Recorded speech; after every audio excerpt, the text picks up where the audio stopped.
ஒரு குடும்பத்தை துவக்குகிற பொழுது நல்ல குடும்பம் எது? நல்ல குடும்பம் என்பது பெண்களை கோயில் கட்டி கொண்டாடணும். ஏன்னா திருமணத்திற்காக பெண்கள் படுகிற தியாகங்கள். ஆமாங்க, வீட்டில் செல்லமாக வளர்ந்துருக்கோம், காலேஜில் நல்லா படிச்சிருக்கோம், காலேஜில் அத்லட்டாக இருந்திருக்கோம், பேச்சு போட்டியில் ஜெயிச்சிருக்கோம், வீடு ஃபுல்லாக ஷீல்டு கப்பு அடுக்கி வச்சுருக்கோம். ஆனால் மாப்பிள்ளை வீட்டுக்கு போகும்போது நீ ஷீல்டு கட்டில் பீரோ வெள்ளி சாமான் தான் எடுத்து போனது தவிர ஷீல்டெல்லாம் எடுத்து போகிறதுக்கு அலோவ் பண்ண மாட்டாங்க. இன்னும் அவ்வளோ நம்ம வளரல. இல்லை முடியாதுல்ல. எந்த பொண்ணாவது முதல் நாள் போன உடனே மாமியார்கிட்ட, அத்தை நான் எப்படி ஓடுவேன் பார்த்துமா, நீங்கள் மட்டும் இப்போ 1 2 3 சொல்லுங்கள், 7 தெரு சுற்றின்னு வந்துடுவேன்னா மாமியார் ஒத்துக்க மாட்டான். இல்லை மாமியார் ஒத்துவா சார்? இல்லை அத்தை பேசுனேன் நான் ஆரம்பித்தேன்னு வச்சுங்களேன், ஃபஸ்ட்டு நான் தான் எவ்வளோ மெடல் வாங்கியிருக்கேன், பேசலாமா அப்படின்னா அவ்வளோ தியாகம், அவ்வளோ தியாகம் உண்மையிலையா சார். சில பேருக்கு சில மருந்து வாசனையே பிடிக்காதுங்க. சில பேருக்கு பார்த்தீங்கன்னா டெட்டால் வாசனை பிடிக்காது, சில பேருக்கு ஃபினாயில் வாசனை கூட பிடிக்காது. இல்லை அந்த கொரோனா டைமில் அந்த நாற்றத்தோட பழகிறதே ரொம்ப இதுக்கு கொரோனாவே பெட்டர்னு ஆயிடுச்சு எனக்கு.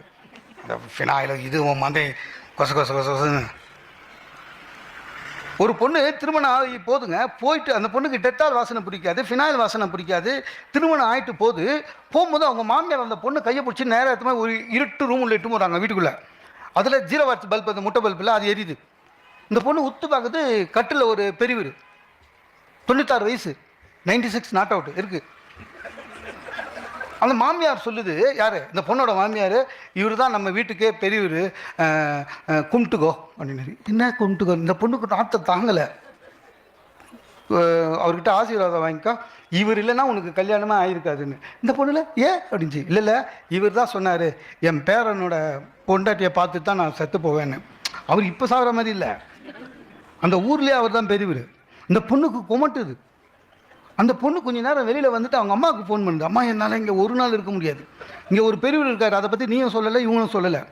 அந்த ரூம் ஃபுல்லாக நாத்தம், பெட்டாயில் நாத்தம், என்னால் முடியல, எனக்கு வாந்தி வருது. இந்த பொண்ணு அதுக்கு அவங்க அம்மா கல்யாணம் பண்ணி கொடுத்தாச்சுல, பொண்ணுக்கு அம்மா அங்கேருந்து ஃபோன் பண்ணுது, கவலைப்படாதம்மா, நங்கநல்லூர் ஆஞ்சநேயர்கிட்ட வேண்டிக்க வடமாலை போடுறேன்னு அப்படின்னா அர்த்தம்.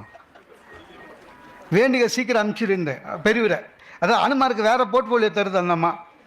நம்ப மாட்டீங்க, 6 மாதம் அதே பொண்ணு அவங்க அம்மாவுக்கு ஃபோன் பண்ணுது, இன்றைக்கி தாத்தா என்கிட்ட பேசினாருமாந்து. என்னன்னா அவங்க அம்மா கேட்குறா, எப்படின்னா, இல்லைம்மா அவருக்கு என்ன அடையாளம் தெரியுதுமா, நான் போனால் ரூம் க்ளீன் பண்ண, இந்த பொண்ணு க்ளீன் பண்ணது சார், ரூம் க்ளீன் பண்ணாமா, கூப்பிட்டு தலையில் கை வச்சு ஆசீர்வாதம் பண்ணுவார், என்கிட்ட பேச ட்ரை பண்ணுறாரு. அதுதாங்க உண்மையான தியாகம். எதை பிடிக்கலையோ அதை பிடிச்சி தான் மாற்றுறது குடும்பத்துக்காக, அதுதான் உண்மையான தியாகம்.